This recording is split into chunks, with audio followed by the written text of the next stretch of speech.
Bonjour à tous, Christelle Hirt, ravie de vous retrouver sur notre chaîne Eureka. Aujourd'hui, j'aimerais partager avec vous un message concernant les enfants et la famille. Et le titre est « Préparez vos enfants pour un grand avenir, 8 choses sans lesquelles vous ne devriez pas laisser votre enfant quitter la maison ». Alors on vit aujourd'hui dans un monde un peu rapide, effréné. Et le temps que nous avons avec nos enfants est vraiment très court. Il est limité. Aussi, en tant que parents, nous devrions vraiment prendre le temps de mettre à profit chaque minute en étant tout à fait intentionnels dans le temps que nous passons avec nos enfants. Alors nos enfants sont-ils prêts pour ce qui les attend? Sont-ils prêts à partir de la maison? Les a-t-on bien préparés? Il est de notre responsabilité, et avec l'aide de Dieu bien sûr, de s'en assurer. Alors comment fait-on cela? Eh bien en passant du temps de qualité, en prenant la décision de passer du temps de qualité avec eux afin de leur apprendre à vivre une vie par eux-mêmes, au-delà de ce temps passé avec nous dans la maison. Genèse 2, 24 nous dit « C'est pourquoi l'homme quittera son père et sa mère et s'attachera à sa femme et ils seront une seule chair. » Alors 18 ans, c'est à peu près le temps dont nous disposons avec un enfant. Ça peut paraître long. En réalité, ce n'est pas le cas. Quand on a retiré à ces 18 ans le temps où ils vont aller à l'école, le temps où ils vont partir en vacances, le temps où ils vont aller au sport, aux diverses activités, en vacances chez les grands-parents. Finalement, nous ne disposons pas vraiment de 18 années avec nos enfants. Le temps passe très vite. Vous vous rappelez, avec les Wonder Moms, nous avions abordé un sujet qui disait que entre le moment où l'enfant naît et le moment où il a 18 ans, il se passe 936 semaines. Quand on dit 18 ans, ça peut paraître long parce qu'on parle en années. Mais en réalité, si on ramène ça en semaines, cela ne fait que 936 semaines. C'est très court. Alors comment fait-on pour s'assurer que nos enfants sont bien équipés pour la vie qui les attend? Eh bien, on voit dans Deutéronome 6, versets 6 à 9, que Moïse nous a donné des instructions très précises pour aider les parents à savoir comment transmettre leur foi et leurs valeurs à leurs enfants le temps qu'ils sont à la maison avec nous. Alors si on lit ces versets, cela donne ça. « Les commandements que je te donne aujourd'hui seront dans ton cœur. Tu les répéteras à tes enfants, tu en parleras quand tu seras chez toi, quand tu seras en voyage, quand tu te coucheras et quand tu te lèveras. Tu les attacheras à tes mains comme un signe et ils seront comme une marque entre tes yeux. Tu les écriras sur les montants de la porte de ta maison et sur les portes de tes villes. » Les moments clés où nous avons la main sur nos enfants, où nous avons la possibilité de nous déverser en eux, où nous avons la possibilité de les éduquer dans les voies de Dieu, sont clairement décrites ici dans ces quelques versets. Moïse nous rappelle que finalement nous avons le matin. Nous avons du temps avec nos enfants le matin entre le moment du réveil et le moment où on les dépose à l'école. Nous avons du temps pendant les vacances et nous avons du temps de nouveau le soir quand nous avons fini notre journée, qu'ils ont fini la leur et que nous nous retrouvons tous en famille pour le moment du repas ou le moment du coucher. Finalement, on a très peu de temps dans la journée avec nos enfants. Le matin, le soir et les périodes de vacances ou le week-end. Et c'est pendant ce peu de temps que nous pouvons les instruire dans la vie de tous les jours et dans les voies du Seigneur. Alors mon mari et moi, nous serons toujours papa et maman pour nos enfants, même si maintenant ils sont grands et qu'ils sont plutôt des jeunes adultes que des enfants. Nous serons toujours pour eux papa et maman. Et nous aurons toujours cette relation privilégiée avec eux. Nous aurons toujours une voix particulière dans leur vie. Mais il est nécessaire tout de même de les préparer à quelque chose au-delà de nous. Ça ne s'arrête pas à notre domicile. En tant que parents, la chose la plus importante que nous avons à faire, c'est de nous assurer que nos enfants soient équipés pour ce moment de départ et prêts à faire tout ce que le Seigneur les aura appelés à faire. Nous avons besoin de nous assurer qu'ils sont équipés. Et trop souvent, ce qu'il se passe aujourd'hui, c'est que les enfants quittent la maison sans être véritablement équipés pour ce qui les attend. Certains équipements manquent et leur manquent cruellement. Parfois, ils sont tellement, certains équipements sont tellement essentiels et sont tellement absents dans leur vie que ce serait comme envoyer des soldats à la guerre sans armement et sans aucune protection. C'est parfois ce qui se passe avec les jeunes gens quand ils partent trop tôt de la maison ou quand ils partent mal équipés. Alors, c'est de notre responsabilité de nous assurer qu'ils ont les bons équipements. Avez-vous remarqué une chose? Les personnes qui réussissent ont tous certains traits de caractère en commun. Qu'ils aient réussi dans l'athlétisme, dans la politique, dans les affaires, quel que soit le domaine, dans les arts, dans l'église, dans le monde de l'entreprise, tous possèdent des caractéristiques en commun. Ils sont déterminés, ils sont hardis, ils sont organisés et ils ont un but dans la vie. Certains ont quitté la maison avec ces caractéristiques-là. Pourquoi? Parce que les parents ont pris soin de les enseigner sur ces sujets-là. Et certains quittent la maison en n'ayant pas ces caractéristiques-là.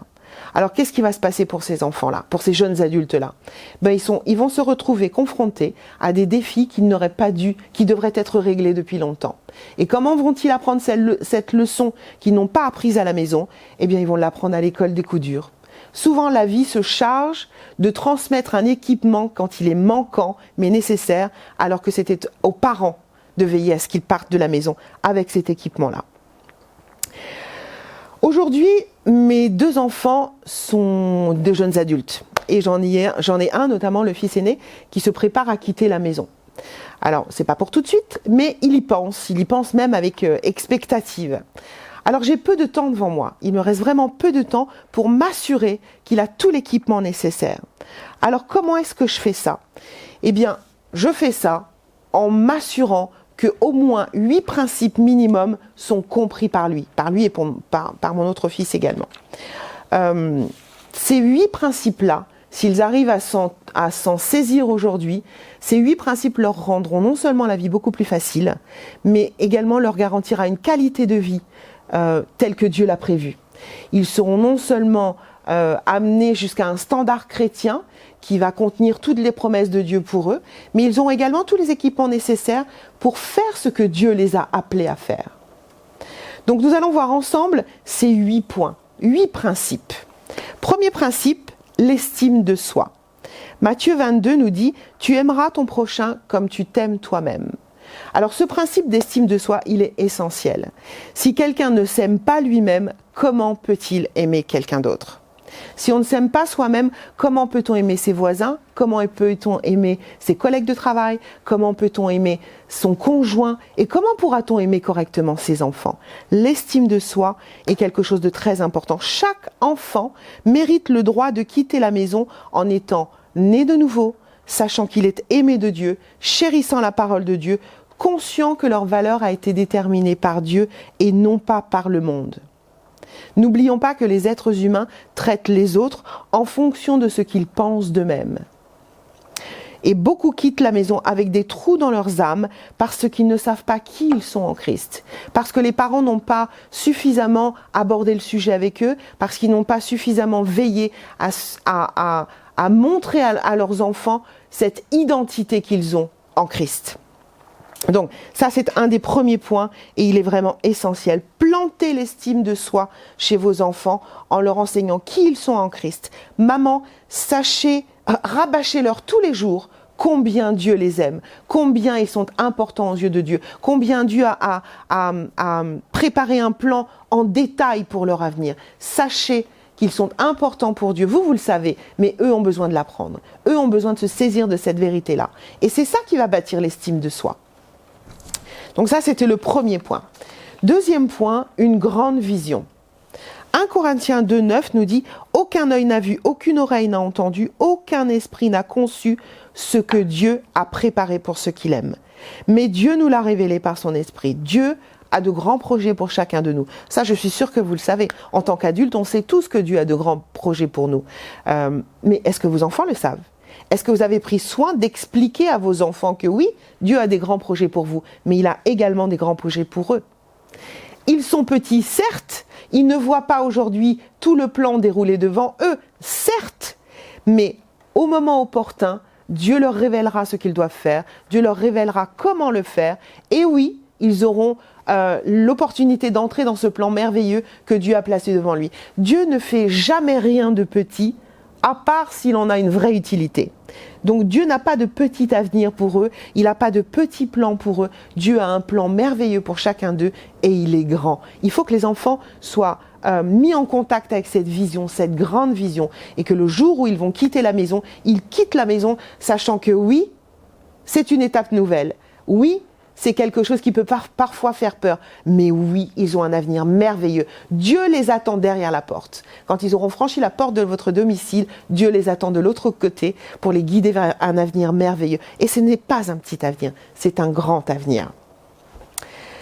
Un troisième point, l'amour des mathématiques. Proverbe 24, 3 et 4 nous dit « C'est par la sagesse qu'une maison s'élève et par l'intelligence qu'elle s'affermit. C'est par la science que les chambres se remplissent de tous les biens précieux et agréables. » Mes amis, Dieu sait compter. Il est même très bon comptable. Dieu aime les chiffres. Tout en nous n'est que chiffres. Il connaît le nombre de cheveux sur notre tête. Il connaît le nombre de jours qui sont déterminés, placés devant nous. Il connaît le nombre des cellules qui composent notre corps. Il a tout calculé. Tout notre être tient debout par les chiffres qu'il a soigneusement ordonnés. Dieu aime les maths, Dieu aime les chiffres. N'ayons pas peur des chiffres et ne transmettons pas la peur des chiffres à nos enfants. Les enfants doivent aimer les chiffres, ils doivent aimer les maths. Non seulement ils doivent être conscients que tout ce qui les constitue est fait de chiffres, mais que les maths sont également un super outil que Dieu a mis à notre disposition. Apprenez-leur à compter, apprenez-leur... Dieu est un très bon comptable, un très très bon comptable, mais il nous a demandé à nous de gérer ce qu'il nous donne, de compter ce qu'il nous donne. Il a même mis des formules au point, des formules extraordinaires. La formule de la dîme, de la semence, de semer, le principe de semer et récolter. C'est pas des maths ça, c'est entièrement des maths. Apprenez à vos enfants tout de suite ce qu'est l'argent, à quoi ça sert. Laissez-les manipuler l'argent. Laissez-les, dès qu'ils gagnent 3 sous à Noël ou à leur anniversaire ou quand vous leur demandez de faire quelque chose pour lequel vous voulez les rémunérer, montrez-leur la valeur de l'argent, montrez-leur que c'est un bon outil et montrez-leur tout de suite comment on donne sa dîme, comment on peut investir dans le royaume de Dieu. D'ailleurs, petite parenthèse, vos enfants devraient vous voir donner votre dîme. Et le jour où vous donnez votre dîme, eh bien, et que votre enfant a de l'argent, eh bien, apprenez-lui à mettre dans le panier d'offrandes qui circule à l'église. Apprenez-lui à investir dans sa propre vie en investissement d'abord dans le royaume de Dieu. Dieu aime les maths. C'est un bon comptable. Apprenez à vos enfants à faire de même. Un quatrième point, les compétences organisationnelles et la gestion du temps. Alors mes amis, on s'est aperçu que bien souvent, les élèves qui étaient en difficulté à l'école ne l'étaient pas par manque d'intelligence ou ne l'étaient pas par incompréhension. Ça arrive, je ne dis pas que ça n'arrive pas, ça peut arriver. Mais la plupart du temps, les enfants qui sont en difficulté à l'école, eh bien c'est juste qu'ils manquent d'organisation. C'est que personne ne les aide à s'organiser. Les enfants sont 8 heures par jour à l'école ou 7 heures par jour. On leur demande beaucoup. Ils sont en période d'apprentissage. Ils sont dans une période où on leur demande d'ingurgiter énormément d'informations, d'apprendre à les gérer, d'apprendre à les trier, de les apprendre, de les retenir. Tout cela n'est pas si facile que ça pour certains. Et certains ont besoin d'être guidés pour s'organiser. Comment apprendre, comment ranger, comment trier, comment organiser.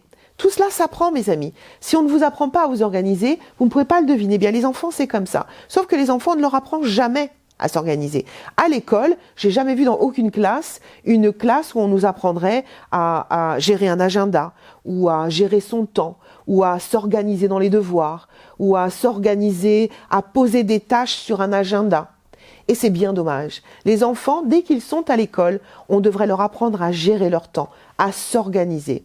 Vous, mes amis, à la maison, vous pouvez le faire avec vos enfants, parce que s'il ne s'agit pas de passer par un agenda, vous pouvez tout simplement leur expliquer comment trier leurs jouets, ranger leurs jouets. Vous pouvez mettre une journée dans la semaine, par exemple, dédiée au rangement des jouets. Un autre jour dédié au ménage pour les un petit peu plus grands. Bref, mettez-leur des tâches sur un agenda. Attribuez une tâche par créneau horaire ou par jour dans la semaine. Ça va forger en eux un esprit d'organisation. Ça va leur montrer qu'on peut s'appuyer sur un outil logistique pour organiser les choses. Quelque chose qui va les aider. Et quand ils vont avoir goûté à cet outil-là, il y a de fortes chances pour qu'ils conservent ça dans leur vie d'adulte et que ça les aide à être des gens organisés, des gens prévoyants, des gens qui font des budgets, qui font des plans sur plusieurs semaines, sur plusieurs années même. Voilà, chacun ira à son rythme. Mais en tout cas, apprenez-leur l'organisation. L'organisation et la gestion du temps. Si votre enfant quitte la maison en ayant ces notions-là bien ancrées en eux, écoutez, rien ne les arrêtera. Compétences organisationnelles et gestion du temps. Ne croyez pas que les enfants sont trop petits pour entendre parler de ce genre de sujet. Tout petits, ils peuvent intégrer cette notion. Apprenez-leur à utiliser une montre aussi, par exemple. Aujourd'hui, on voit beaucoup d'adultes qui sont incapables d'être à l'heure, par exemple, à l'heure à un rendez-vous. Tout petit, apprenez-leur à utiliser une montre. Dites-leur, voilà, quand il sera telle heure, je veux que telle et telle chose soit faite. Ou nous ferons ceci ou cela quand ce sera telle heure. Apprenez-leur la gestion du temps sur un agenda, mais la gestion du temps dans la journée également. Découpez l'espace-temps dans des mesures qui soient compréhensibles selon l'âge de vos enfants. Un 5e point, gardez un esprit enseignable. Le psaume 37, verset 11 nous dit « Les doux hériteront de la terre, ils se délecteront de l'abondance de la paix ». 1 Timothée 3,2 nous dit « Un ancien doit être enseignable ». Proverbe 29, « L'orgueil d'un homme l'abaissera, mais les humbles d'esprit conserveront l'honneur ». Tout ce que je suis aujourd'hui, tout ce que je possède est le résultat direct de ce que j'ai appris, de ce que j'ai accepté d'intégrer comme nouvelle information, comme nouveaux principes, comme nouvelles notions. Tout ce que je suis est le résultat de ce que j'ai appris. Si je veux être différente, ou si je veux faire quelque chose de nouveau, ou si je veux changer de statut ou de niveau, en quoi que ce soit, j'aurai nécessairement besoin d'apprendre quelque chose de nouveau. J'aurai besoin d'une nouvelle révélation sur un point ou sur un autre. Donc gardons un esprit enseignable, nous en tant qu'adultes, parce que si nous gardons cet esprit enseignable, si nous cherchons toujours à apprendre de nouvelles choses, si nous sommes curieux d'apprendre, nos enfants auront cette même attitude, ce même réflexe. Rendez l'apprentissage ludique avec vos enfants. Si l'apprentissage est quelque chose de douloureux, de difficile, de long, de rébarbatif, très vite ils cesseront d'apprendre. Et à l'âge adulte, il y a fort à parier qu'ils n'apprendront plus rien. Qu'est-ce que ça voudra dire? Ça voudra dire que vous verrez vos enfants stagner à un certain niveau et qu'il sera difficile pour eux de changer de niveau, justement. Gardons-leur un esprit enseignable, tout simplement en commençant par le garder nous-mêmes, parce que nous sommes les premiers exemples de nos enfants. Gardez un esprit enseignable. Entretenez ce goût d'apprendre chez vos enfants en valorisant les bénéfices qu'ils pourront en tirer. Ils seront peut-être pas bons dans tout. D'ailleurs, vous n'êtes pas bons en tout. Ils ne seront peut-être bons que dans quelques domaines, mais en tout cas, dans ces domaines-là, conservez le goût de l'apprentissage. Un 6e point, les compétences en communication. Proverbe 15, verset 2, La langue du sage rend la connaissance attrayante, mais la bouche de l'insensé éructe la folie. Proverbe 15, 28 nous dit « Le cœur du pieux réfléchit soigneusement avant de parler, la bouche des méchants déborde de mauvaises paroles. » Éphésiens 4, 29 N'utilisez pas un langage grossier ou abusif, que tout ce que vous dites soit bon et utile, afin que vos paroles soient un encouragement pour ceux qui les entendent. Le succès dans la vie repose en grande partie sur notre capacité à communiquer. Dieu est un Dieu de communication. Dieu parle, il a toujours parlé. Et d'ailleurs, tout ce qui nous entoure a été créé par sa parole. C'est dire que Dieu est un grand communicant et c'est dire l'importance qu'il attache à la parole. Alors aujourd'hui, comment ça se traduit? Écoutez, on pourrait fréquenter les personnes les plus intelligentes au monde et s'asseoir à côté d'eux. Si ces personnes ne discutent pas, ne parlent pas, ne partagent pas la connaissance qu'ils ont, à quoi nous sert-il d'être assis à côté d'eux? À rien. La communication, mes amis, la communication, c'est vraiment ce qu'il y a de plus important. Toutes les guerres, tous les divorces, mais aussi les meilleures affaires, tout a commencé par une parole. Les guerres commencent par une parole. Les divorces commencent par une parole. Les mariages commencent par une parole. Les meilleurs deals dans les affaires commencent par une parole.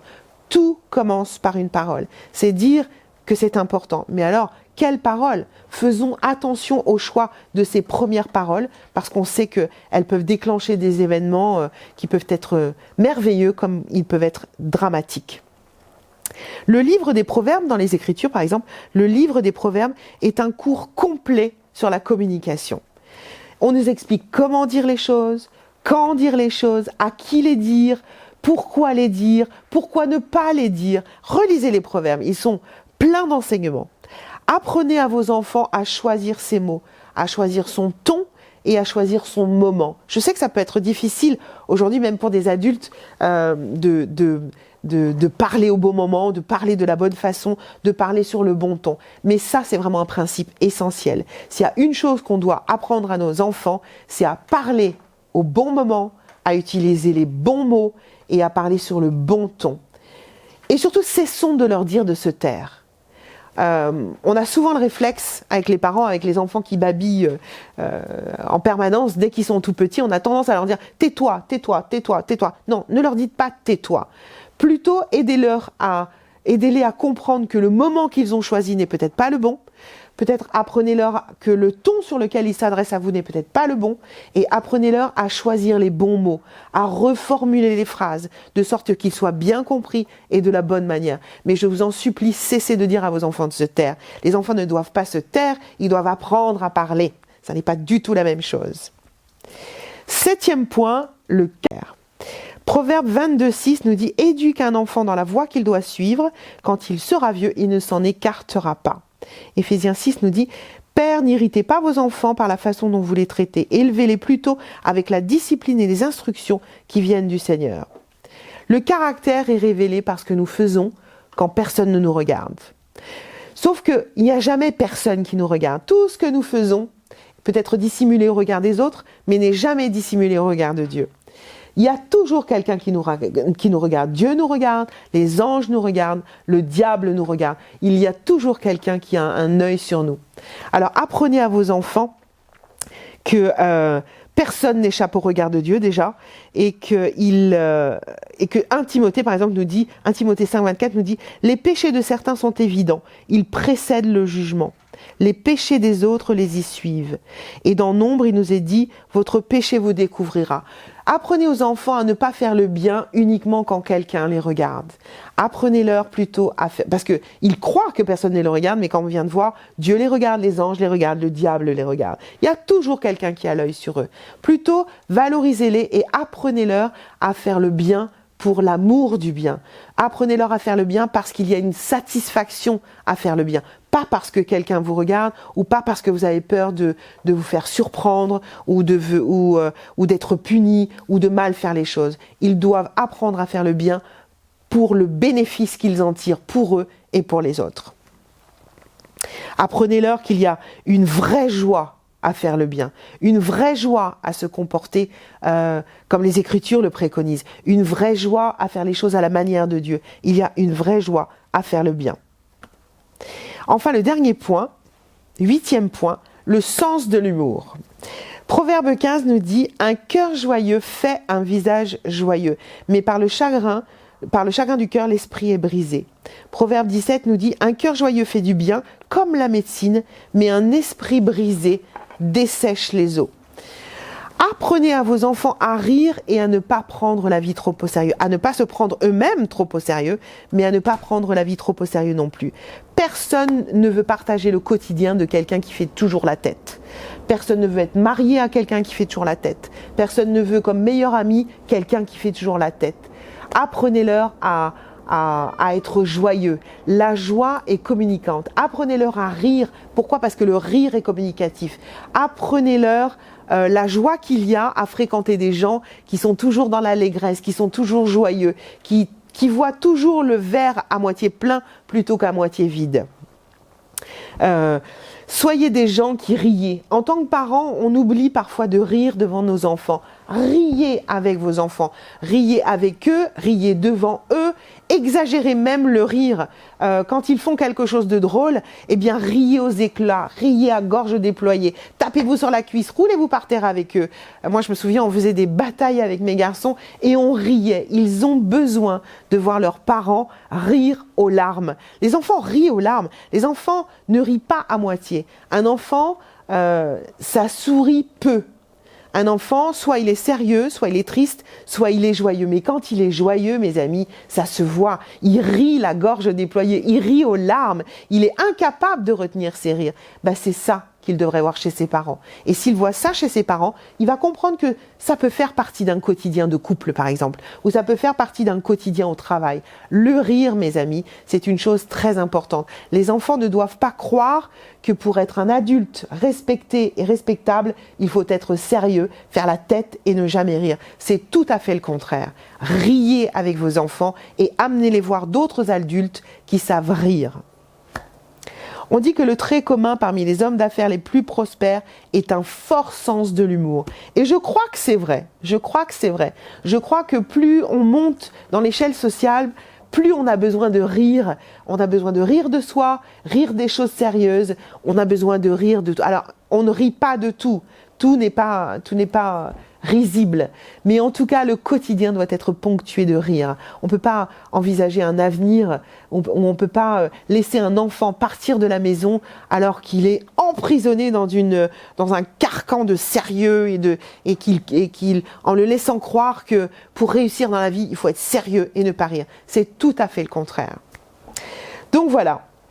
Jésus même pria, « Père, que ma joie se manifeste en eux ». C'est une volonté de Dieu que cette joie soit manifestée. Jésus veut que nous ayons des maisons pleines de vie, pleines de rire. La parole dit qu'il veut que nous ayons la vie et la vie en abondance, la vie joyeuse, la joie, les éclats de rire. Voilà, apprenons à nos enfants la joie de vivre, la joie de vivre tout simplement. Donc voilà, je voulais partager avec vous ces 8 principes parce que si on s'assure que nos enfants quittent la maison avec ces 8 principes acquis, vraiment on va leur faciliter la vie. Alors vous n'avez pas tous des enfants qui sont aussi grands que les miens par exemple. Je pense à plein de mamans de l'église qui ont des enfants encore tout petits.